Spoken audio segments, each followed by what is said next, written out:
የሱዳን የእርስ በርስ ጦርነትና የኢትዮጵያ ጣፈንታ። የሱዳን የእርስ በርስ ጦርነት ከ2 ዓመት በላይ በፈጀው ውጊያ በርካታ ሰለባዎችንና መፈናቀልን ያስከተለ ሲሆን ከጎረቤት አገር ኢትዮጵያ ጋር ያለው ግንኙነት ግን ዘርፈ ብዙና ውስብስብ ነው። ግንኙነቱ በቀጥታ ወታደራዊ ጣልቃ ገብነት ሳይሆን በስትራቴጂያዊ ስጋቶች፣ በቀጠናዊ ተቀናቃኝነትና በረዥም ዕድሜ ባለው የድንበር ውዝግብ ዙሪያ እጅግ ያጠነጠነ ነው። የሱዳን የእርስ በርስ ጦርነት አመጣጥና የውጭ ኃይሎች ተሳትፎ እንደዚህ ነው። ጦርነቱ የተቀሰቀሰው እንደ አውሮፓውያን አቆጣጠር ሚያዝያ 2023 ላይ በሱዳን ብሔራዊ ጦር አዛዥ ጄኔራል አብዱልፈታህ አልቡርሃንና በፈጥኖ ደራሽ ኃይል አዛዥ ጄኔራል መሐመድ ሐምዳን ዳጋሎ ሄምቲ መካከል በተፈጠረ የስልጣን ሽኩቻ ነው። ግጭቱ ከፍተኛ የሰብአዊ ቀውስ አስከትሏል። ከ150,000 በላይ ሰዎች ሲገደሉ ከ12 ሚሊዮን በላይ ደግሞ ከቀያቸው ተፈናቅለዋል። በዚህ ጦርነት ውስጥ የተለያዩ የውጭ አገራት በተዘዋዋሪ ጣልቃ እየገቡ ሲሆን ይህም ግጭቱ እንዲረዝምና እንዲባባስ ምክንያት ሆነዋል። የውጭ ኃይሎች ድጋፍ እንደሚከተለው ማየት እንችላለን። የሱዳን ብሔራዊ ጦር ግብጽ፣ ቱርክ፣ ኢራንና ሩሲያ ኤርትራ ሲደግፉት፣ የፈጥኖ ደራሽ ኃይሉ ደግሞ የተባበሩት አረብ ኤሚሬቶች ከኢትዮጵያ ድንበር አካባቢ በማሰልጠን እንደሚረዱ ተጠቁመዋል።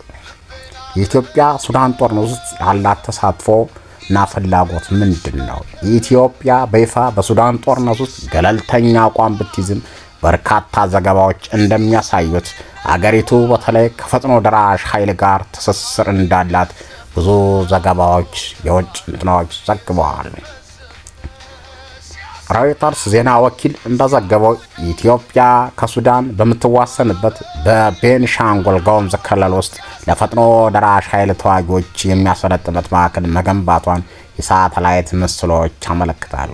ይህ ማዕከል በተባበሩት አረብ ኤሚሬቶች ትብብር እንደሆነ የተጠቀሰ ሲሆን በአንድ ወር ጊዜ ውስጥ ከ4,000 በላይ ተዋጊዎችን ማሰልጠኗ ተነግረዋል። የሰላምና የደህንነት ተመራማሪዎች እንደሚሉት የሱዳን ጦር ኢትዮጵያን በርካታ አደጋዎች ያጋርጣታል፣ ብዙ ስጋቶች ያስከትሉባታል ሲሉ በሚከተሉትን ያካትታሉ። አንደኛ፣ የውክልና ጦርነት ስጋት።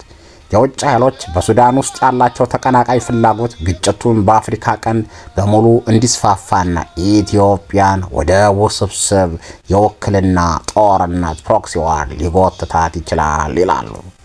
ሁለተኛ፣ የደህንነት መባባት። በሱዳን ያለው ሁከት የታጠቁ ኃይሎችና አክራሪ ቡድኖች በድንበር አካባቢ እንዲደራጁ ምቹ ሁኔታ ይፈጥራል።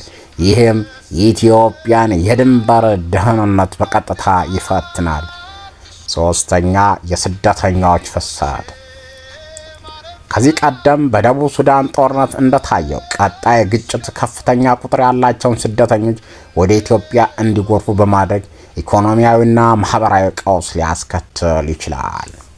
በኢትዮጵያና በሱዳን መካከል ያለው ድንበር ውዝግብ። የሱዳን የእርስ በርስ ጦርነት የተከሰተው የኢትዮጵያና ሱዳን በድንበር ላይ ከፍተኛ ውጥረት ባሉበት ወቅት ነው። ይህ ውዝግብ በተለይም በለምለሙ አልፋሻግ የእርሻ መሬት ዙሪያ ያተኮረ ነው። አንደኛ፣ የይገባኛል ጥያቄ። ሱዳን እንደ አውሮፓውያን አቆጣጠር በ1902 የተፈረመውን የአንግሎ ኢትዮጵያን የድንበር ስምምነት በመጥቀስ አልፋሻግ የራሷ እንደሆነ ትናገራለች።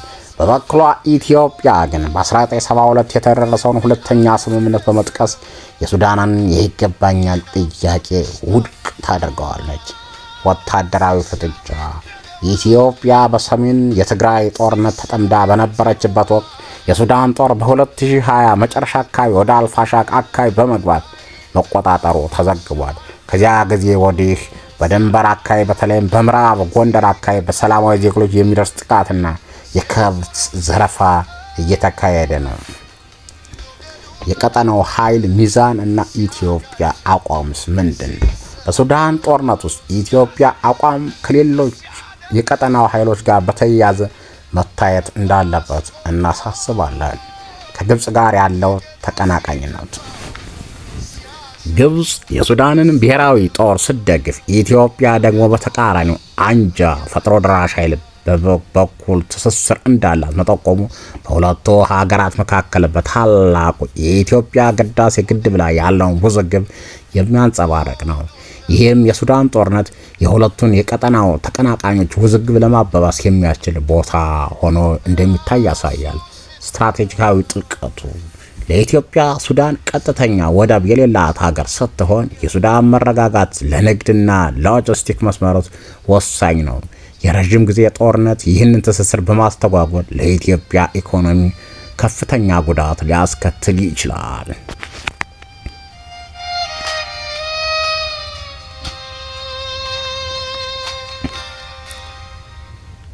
ወደፊት ሊከሰቱ የሚችሉ ሁኔታዎች ምንድናቸው? የሱዳን ጦርነት እስካሁን ድረስ መፍትሄ ያላገኘ ነገር ነው።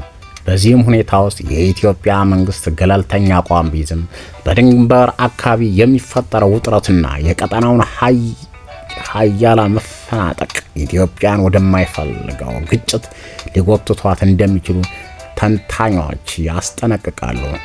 የሁለቱም አገራት ባለስልጣናት የድንበር ችግሮችን በውይይት ለመፍታት ፍላጎት እንዳላቸው ቢገልጹም በሱዳን ያለው እልህ አስጨራሽ ጦርነት ግን ለዚህ ውይይት ምቹ ሁኔታ እየፈጠረ አይደለም።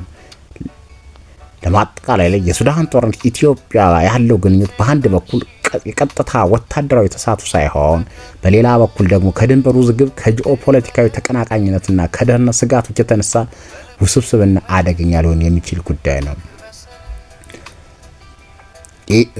የኢትዮጵያ ድንበር አካባቢ ያለው ወታደራዊ እንቅስቃሴና ስልጠና ላይ የበለጠ ዝርዝር መናገር ይቻላል።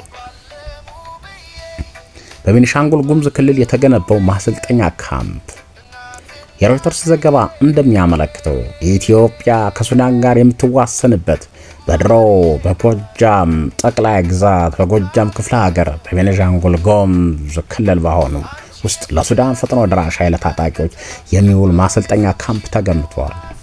ካምፑ የሚገኘው ከኢትዮ ሱዳን ድንበር በ32 ኪሎ ሜትር ርቀት ላይ ማንጌ ተባለ ስፍራ ሲሆን ከዞኑ ከተማ አሶሳ አውሮፕላን ማረፊያ 53 ኪሎ ሜትር ርቀት ላይ እንደሚገኝ ተገልጿል። ይህን ለማረጋገጥ የተለያዩ የሳተላይት ምስሎች ቀርበዋል። እስከ 10 ሰዎችን የመያዝ አቅም እንዳለው ይገመታል።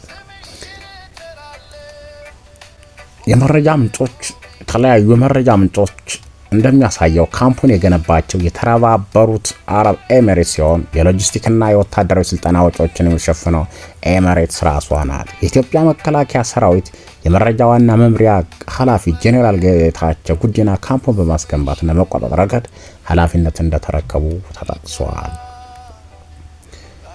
ዘገባዎች እንደሚያሳዩት በዚህ ካምፕስ የሚሰለጡት የተለያዩ ዜግነት ያላቸው ግለሰቦች ሲሆኑ ዋና ዓላማቸው በሱዳን ተፋላሚ ኃይል ፈጥኖ ደራሽ ኃይል መቀላቀል ነው።